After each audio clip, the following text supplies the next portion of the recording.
Advogado, detentor de proteção ao sigilo profissional, pode ter o seu sigilo de dados quebrado por autorização judicial? E aí, aqui é o Reli, e hoje nós vamos estudar o informativo especial número 7 do STJ. Serão 18 julgados mais importantes de 2022 sobre penal e processo penal. A partir de hoje, eu vou mudar um pouquinho essa forma de apresentação. Em vez de te mostrar a pergunta, a minha resposta e só depois a resposta oficial, como eu venho fazendo nos vídeos anteriores, eu vou te mostrar a pergunta, a resposta certa e só depois eu complemento com as minhas considerações, se houver alguma. Espero que vocês curtam. Vamos lá? Próxima pergunta. De quem é a competência para o julgamento do crime de estelionato se utilizadas imagens digitais adulteradas de passaporte válido de terceiro e documentos emitidos por órgãos públicos federais? Então, o que aconteceu aqui? A pessoa, o acusado, utilizou imagens adulteradas de passaporte válido de terceiro e documentos federais, documentos emitidos por órgãos públicos federais. E aí, de quem é a competência para julgar esse estelionato?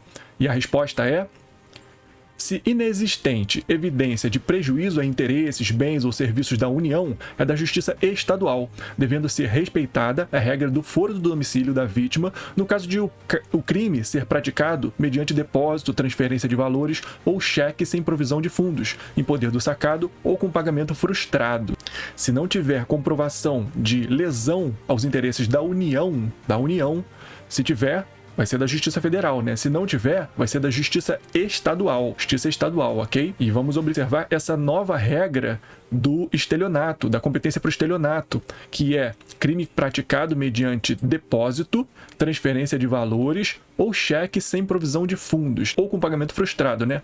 Nessas três hipóteses aqui, será o domicílio da vítima, competência do domicílio da vítima. Foi a alteração recente feita lá no CPP. Próxima pergunta. É possível afastar o privilégio do tráfico com base em ações penais em andamento, ainda não julgadas de forma definitiva? Ou seja, aquele caso lá do tráfico privilegiado, afastar aquela privilegiadora da lei de drogas com ações penais em andamento, ou seja, o acusado já está respondendo um monte de ação penal sobre tráfico.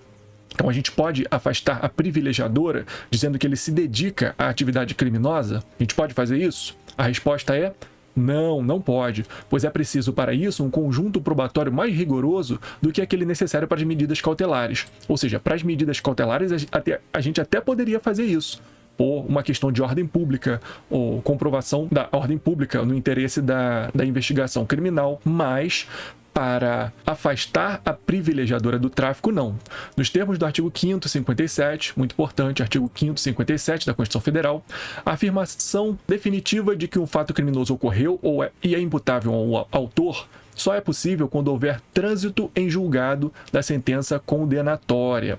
A relatora desse processo aqui aduziu que, se há necessidade de invocar inquéritos e ações penais em curso na tentativa de demonstrar a dedicação criminosa e assim afastar o tráfico privilegiado, é porque os demais elementos de prova são insuficientes, sendo necessário formular a ilação feita por acusação de que o acusado não é tão inocente assim, o que não se admite em nosso ordenamento jurídico. É possível aumentar a pena base na primeira fase da dosimetria, em razão de o réu ser policial militar, definir a pena base na dosimetria, aquele procedimento trifásico. Naquela primeira fase, onde a culpabilidade, os antecedentes, aqueles elementos relativos à personalidade, conduta social do agente. Nessa primeira fase da dosimetria da pena, é possível aumentar a pena base por o indivíduo ser policial militar? É possível ou não? E a resposta é: sim, é possível, por ser maior a reprovabilidade da conduta, segundo o artigo 59 do Código Penal. Ou seja, por ser um agente garantidor da lei, de quem se espera o conhecimento da lei, de quem se espera a garantia dos direitos e dos deveres fundamentais, então é possível sim aumentar a pena base nesse caso. Então, próxima pergunta. O fato de as provas obtidas com a quebra de sigilo telefônico haverem sido juntadas após o encerramento da instrução causa a anulação do processo? E aí, o que vocês acham? E a resposta é: por si só, não. Notadamente porque as partes podem ter acesso aos aludidos elementos de convicção antes da prolação da sentença condenatória e sobre eles se manifestar. Ou seja, houve a quebra de sigilo telefônico no processo. Mas essas provas da quebra de sigilo telefônico foram juntadas só depois da fase de instrução processual.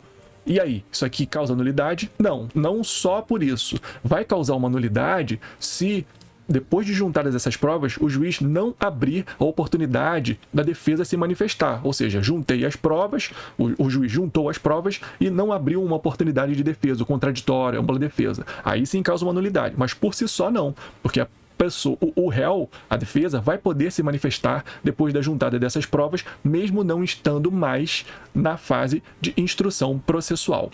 Então, beleza, vamos para a próxima. Os crimes de formação de cartel e de fraude à licitação constituem infrações penais de natureza formal ou material. Lembra da diferença, né? Crime formal, crime material. Crime material é aquele que exige a modificação no mundo exterior. É aquele que exige um resultado materialístico, um resultado físico. O crime formal é aquele que até pode ter um resultado materialístico, mas a consumação do crime não exige aquele resultado. Diferente do crime de mera conduta. Por quê? Porque o crime de mera conduta nem tem esse resultado. É diferente do formal. O crime formal pode ter o resultado naturalístico, mas não se exige para a consumação. O crime de mera conduta, ele nem tem resultado materialístico. É impossível ter um resultado naturalístico no crime de mera conduta. E nesse caso aqui, crime de formação de cartel e crime de fraude à licitação. Trata-se de crime formal ou crime material? E a resposta é crime formal. Consequência disso, basta para se consumar a demonstração, a competição foi frustrada, ou seja, a fraude à licitação, de que a licitação foi frustrada, independentemente de demonstração de recebimento de vantagem indevida pelo agente e comprovação de dano ao erário. Então, para o crime de formação de cartel, crime de fraude à licitação, não precisa comprovar recebimento de vantagem nenhuma, não precisa comprovar dano ao erário, não precisa. Só precisa comprovar de que a competição foi frustrada. Próxima pergunta. Juiz da Justiça Militar pode determinar o arquivamento de inquérito que apura crime doloso contra a vida de civil praticado por militar, se detectar a incidência de alguma excludente de ilicitude? Então, nesse caso aqui, o que aconteceu? O juiz da Justiça Militar estava julgando um caso em que o policial militar cometeu um crime doloso contra a vida de um civil. Aí o juiz militar detectou que havia ali uma legítima defesa, um estado de necessidade, alguma excludente de ilicitude. E o juiz determinou o arquivamento do inquérito. É possível isso? E aí, o que vocês acham? E a resposta é: não, não é possível. Por quê? Porque não é permitido ao juiz, no limitado exame de sua própria competência, avançar na análise de causas que possam afastar a ilicitude de uma conduta cujo julgamento claramente não lhe cabe. Como assim, claramente o julgamento não lhe cabe? Porque é da competência do tribunal do júri. Vamos lembrar, crime doloso contra a vida de civil praticado por militar é competência do tribunal do júri. Em casos excepcionais, é possível verificar patente ausência de justa causa para o processo penal, ainda na fase do inquérito. Mas mesmo assim, tem que ser feito sempre no âmbito do juízo constitucionalmente competente para o caso. Em crime doloso praticado por militar contra a vida de civil, a autoridade judiciária militar não pode arquivar precocemente o inquérito ao argumento de que houve legítima defesa ou qualquer outra causa excludente de ilicitude. O juiz, ele até pode determinar esse arquivamento do inquérito em outros casos que sejam da competência dele. Nesse caso aqui, não. Próxima pergunta. De quem é a competência para processar e julgar tráfico interestadual de drogas por meio de aeronave, se a droga for apreendida em solo? Crime praticado em aeronave em solo, tráfico interestadual. De quem é a competência? E a resposta é da Justiça Estadual. Justiça Estadual. Não vai entrar naquela regra do crime praticado em aeronave da Justiça Federal. Nesse caso é da Justiça Federal, porque não houve comprovação de transnacionalidade. O julgamento de crimes envolvendo tráfico, previsto nos artigos 33 a 37 da Lei de Drogas, só será a competência da Justiça Federal quando houver elementos suficientes para caracterizar a sua transnacionalidade, conforme disposto no artigo 70 da mesma lei e no artigo 109, inciso 5 da Constituição Federal. Caso contrário, a competência é da Justiça Estadual, Justiça Estadual. Então, próxima pergunta. Advogado, detentor da proteção do sigilo profissional, pode ter seu sigilo de dados quebrado por autorização judicial? E a resposta é sim, apesar do sigilo profissional, se houver sérios indícios da prática de crime. Segundo a doutrina de Paulo Lobo, ele defende que o sigilo profissional é mais um dever do que um direito do advogado. Próxima pergunta. A sentença que se baseia na inversão de ordem do interrogatório, ocorrida em razão da oitiva de testemunha por carta precatória, pode ser anulada? Então, o que aconteceu aqui? Numa carta precatória, o juiz pediu a outro juízo, um juiz pede a outro juiz, carta precatória, uma oitiva de testemunha. Então, a sentença desse juiz se baseou na inversão na ordem do interrogatório, que ocorreu na carta precatória. Então, essa sentença pode ser anulada porque se baseou nessa inversão de ordem do interrogatório? E aí, o que vocês acham? E a resposta é sim, desde que comprovado prejuízo ao réu, com base no artigo 563 do CPP. É o princípio da pas de nullité sans griffe. Pas de nullité sans griffe, aquele princípio francês, esculpido lá no artigo 563 do CPP, que diz que não há nulidade sem prejuízo, não há nulidade sem prejuízo. Então tem que ser comprovado prejuízo ao réu de que essa inversão de ordem do interrogatório causou o prejuízo. E aí sim vai poder ser anulado. Beleza? Próxima pergunta. Caso concreto. Um homem foi acusado de estelionato por vender 2 passagens de metrô em São Paulo, por preço abaixo da tarifa. De acordo com a denúncia do Ministério Público, ele adquiriu os bilhetes por meio de cartão estudantil de seus filhos por R$ 2,15, metade do valor integral, e com a venda de cada passagem por R$ 4,00, ele supostamente obteve um lucro de R$ 3,70 e causou o prejuízo de R$ 4,30 à empresa de transporte público. A defesa alegou o princípio da insignificância, o que foi rechaçado pela acusação, uma vez que se trata de crime contra a administração pública. E aí, a pergunta, como deve ser julgado esse caso? Quem tem razão?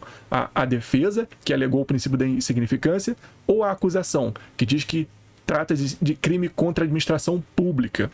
E aí, o que vocês acham? E a resposta é: aplica-se sim o princípio da insignificância, apesar da súmula 599 do STJ. Súmula 599 do STJ que diz que não se aplica o princípio da insignificância em crimes contra a administração pública. E isso aqui é uma exceção importante, hein, que vai cair em prova. O tribunal entendeu que, de acordo com o posicionamento do STF, devem sempre ser analisadas as especificidades do caso concreto. Nesta hipótese aqui, estão presentes todos os requisitos para a aplicação da bagatela, mostrando-se a lesão irrelevante para o direito penal. Admite-se, excepcionalmente, a aplicação do princípio da insignificância a crime praticado em prejuízo da administração pública, quando for ínfima a lesão ao bem jurídico tutelado. Mesmo nesses casos aqui de crime contra a administração pública, o STF e o STJ já estão de acordo de que pode sim ser aplicado o princípio da insignificância se presentes aqueles requisitos: mínima ofensividade da conduta, ausência de periculosidade social da ação, reduzido grau de responsabilidade criminal e irrelevância de lesão ao bem jurídico tutelado. Então, presentes aqueles 4 requisitos da insignificância, pode sim ser aplicada. E aí, você está gostando desses julgados? Está sendo legal para você? Esse formato está sendo maneiro? Deixa aí nos comentários, deixe seu gostei, compartilha esse vídeo com os seus amigos, seus colegas que também estudam. Me diz aí se você está gostando, porque só assim eu consigo saber se esse formato novo está sendo legal de alguma forma para você. Comenta aí que eu vou querer saber o que você tem a dizer. Próxima pergunta. Em matéria de cooperação jurídica internacional, o procedimento seguido é o ditado pela legislação do Estado requerente ou do Estado requerido? E há restrições ao uso dessa prova? E aí, o que vocês acham? E a resposta é do Estado requerido. Estado requerido.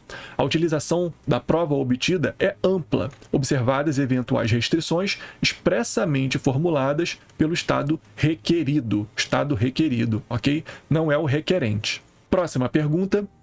É legal a busca pessoal e veicular provocada por denúncia anônima? E aí, o que vocês acham desse caso aqui? Houve uma denúncia anônima e os policiais fizeram com base nessa denúncia anônima, a busca pessoal, a revista do indivíduo, do acusado, e a busca veicular, a revista do veículo. E aí, o que vocês acham? É possível ou não é possível? É ilegal ou é ilegal? Resposta é: depende. Se não estiver amparada em outros elementos que justifiquem a suspeita, não é legal. O julgado do STJ é ilegal a busca pessoal e veicular provocada por denúncia feita por pessoa anônima que não descreveu elementos concretos da atividade criminosa supostamente realizada. Então, nesse caso aqui, vamos ficar atentos. A denúncia anônima até pode basear a busca pessoal, a busca veicular, mas os policiais têm que comprovar, têm que registrar por escrito de que também houve outros elementos de comprovação, outros indícios para aquela revista, para aquela busca pessoal, para aquela busca veicular. Não pode basear somente na denúncia anônima, numa denúncia anônima genérica, ok? Tem que basear em outros elementos de prova. Próxima pergunta. A fraude praticada por beneficiário da Lei Rouanet, com redução de imposto de renda, configura qual crime? E aí, o que vocês acham dessa aqui? O indivíduo recebeu os valores da Lei Rouanet, beneficiário da Lei Rouanet, e causou uma fraude reduzindo seu imposto de renda. Que crime é esse? E a resposta é o crime previsto no artigo 40 da Lei 8.313 de 91, a própria Lei Rouanet. É um crime específico da Lei Rouanet. Não sendo possível desclassificação para o delito de estelionato. Não pode enquadrar isso aqui como estelionato majorado, 171, parágrafo 3º, ante o princípio da especialidade. Então, pelo princípio da especialidade, é o artigo 40 da Lei Rouanet, é um crime específico. Então, o que diz o artigo 40 da lei? Constitui crime punível com reclusão de 2 a 6 meses e multa de 20% do valor do projeto, obter redução do imposto de renda utilizando-se fraudulentamente de qualquer benefício desta lei. Importante, hein? Importante para sentenças, importante para a prova discursiva também, até para a prova objetiva. Mas isso aqui é um crime bastante específico, que se cair uma sentença, o pessoal vai se enrolar. Próxima pergunta. É possível a aplicação do princípio da insignificância a hipótese em que o indivíduo é preso com munições de arma de fogo e já tenha sido condenado por tráfico de drogas? E aí, ele foi condenado por tráfico de drogas, agora ele foi preso com algumas munições de arma de fogo, só munições. É possível aplicar o princípio da insignificância nesse caso? O que vocês acham? E a resposta é não é possível. A apreensão de munições em quantidade não considerada insignificante, aliada à condenação concomitante pelo delito de tráfico de entorpecentes, impõe o afastamento da aplicação do princípio da insignificância. Boa! Próxima pergunta. É legal a prisão automática do réu solto em razão da condenação não definitiva do tribunal do júri? O que vocês acham dessa aqui? O tribunal do júri condenou. É possível a prisão automática do réu solto? Existe uma norma no CPP que trata disso aqui, que fala isso aqui, que tem essa regra. É possível ou não é? E a resposta é não, pois fere o artigo 5º, inciso 57 da Constituição, a presunção de não culpabilidade. Como o indivíduo permaneceu em liberdade durante a instrução processual, o réu só poderia ser privado da sua liberdade antes do trânsito em julgado da condenação, caso surgisse fato novo que justificasse a decretação da prisão preventiva, como previsto no artigo 312, parágrafo 2º do Código de Processo Penal. A teor da redação legal incluída pela Lei 13.964 de 2019, não será admitida a decretação de prisão preventiva com a finalidade de antecipação do cumprimento da pena. Artigo 313, parágrafo 2º do CPP. Importante isso aqui, hein? Bastante importante. Vai cair muito em prova objetiva, principalmente. Próxima pergunta. A atenuante da menoridade relativa deve ser considerada circunstância preponderante na exasperação da pena? Então, de novo, naquele procedimento trifásico lá, a gente tem algumas causas que são preponderantes, causas preponderantes. São 3 delas. Vocês lembram quais são as causas preponderantes? Mas a pergunta é, a tua atenuante de menoridade relativa deve ser considerada circunstância preponderante? Menoridade relativa, ou seja, aquele indivíduo até 21 anos tem esse benefício da menoridade relativa. E aí, é preponderante ou não é? A resposta é Sim, pois assim como a confissão espontânea está relacionada à personalidade do agente. Ao considerar a personalidade do agente, o juiz vai analisar confissão espontânea e menoridade relativa também. Então, lembrando, as preponderantes quais são? Está lá no artigo 67, artigo 67 do Código Penal. RPM, a sigla é RPM. Lembra do grupo? Reincidência, personalidade e motivos do agente. Reincidência, personalidade e motivos. RPM são as circunstâncias preponderantes. Legal, né? Próxima pergunta. Dirigentes do Sistema S podem ser enquadrados como funcionários públicos equiparados para fim de aplicação dos tipos penais descritos como crimes de funcionário público contra a administração pública. E aí? Dirigente do Sistema S, SEBRAE, SESI, SENAI, podem ser enquadrados como funcionários públicos para os crimes de funcionário público contra a administração pública? E aí, pode ou não pode? A resposta é não, pois não é possível confundir o eventual interesse do ente federativo com a natureza jurídica privada das entidades do Sistema S. Até existe interesse público nesse caso, interesse do ente federativo, mas a natureza jurídica da instituição, do SESC, SESI, SENAI, SEBRAE, são de natureza jurídica privada, não são entes públicos, eles são entes privados. Por isso que os seus dirigentes não podem ser equiparados a funcionários públicos para fins penais. O tribunal julgou da seguinte forma. De início, cumpre destacar que é incontroverso que o tipo penal previsto no artigo 312 do CP refere-se a crime próprio de funcionário público contra a administração pública. Também é inquestionável que esse campo de sujeição ativa tem seus contornos traçados pelo artigo 327 do Código Penal, em conformidade com a acepção mais ampla do termo, para além das estreitas extremaduras do direito administrativo. No entanto, o parágrafo 1º, que encontra limite na condicionante da existência de exercício da atividade típica de administração pública. Então, para ser equiparado, funcionário público equiparado, tem que ser a atividade típica da administração pública. E os dirigentes do Sistema S não se enquadram nessa hipótese, ok? Próxima pergunta. O julgador vencido fica afastado de futuros julgamentos de recursos ou ações distribuídos por prevenção ao órgão que integra? E aí, ele fica afastado ou não fica afastado? E a resposta é não, não fica. Não há nenhuma previsão legal ou regimental para afastar o julgador vencido de futuros julgamentos de recursos ou ações distribuídos por prevenção ao órgão julgador do qual integra. Muito bom! Eu te convido para dar uma olhada nesse vídeo aqui, onde eu continuo estudando com você por flashcards mais assuntos muito importantes para as nossas provas. Se você quer gabaritar as provas objetivas, discursivas e até sentenças, peças das suas provas, dá uma olhada nesse vídeo aqui que vai ter muito assunto importante para você. Até lá